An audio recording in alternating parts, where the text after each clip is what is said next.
Please don't. I just need to see it for a second. Hey, stop right there! Okay. You have been trying to regrow your postpartum hair in the wrong order.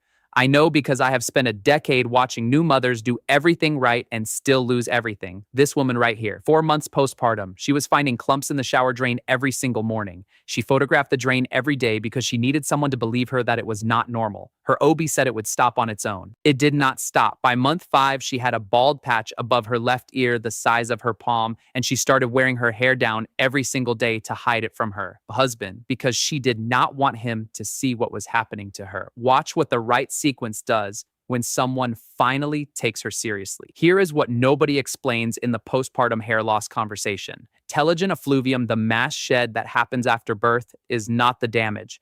It is the trigger. The damage is what happens to the follicle during the shed when the wrong products push the resting follicle deeper into dormancy instead of keeping it primed for reactivation. Most women treat postpartum loss like regular hair loss. It is not regular hair loss. The follicle biology is completely different and a sequence has to match. First, gentle scalp stimulating wash with no sulfates and no silicones. A postpartum scalp is hormonally raw and permeability is higher than at any other point in a woman's life. She had been using her regular shampoo, it was making the shed worse. The wrong formula does more damage postpartum than it would at any other time. She had been using her regular shampoo, it was making the shed worse. Now the bald patch specifically.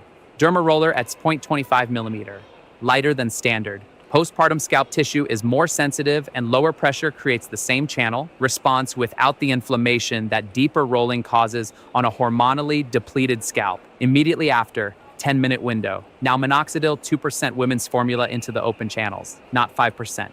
Postpartum hormonal sensitivity makes the lower concentration more appropriate and more tolerable. Applied in the window, the absorption is real. Then Nutrafol postpartum taken with the largest meal of the day. The ashwagandha and tocotrienol complex specifically targets the cortisol and prolactin spike that extends the shed phase, beyond what is biologically necessary.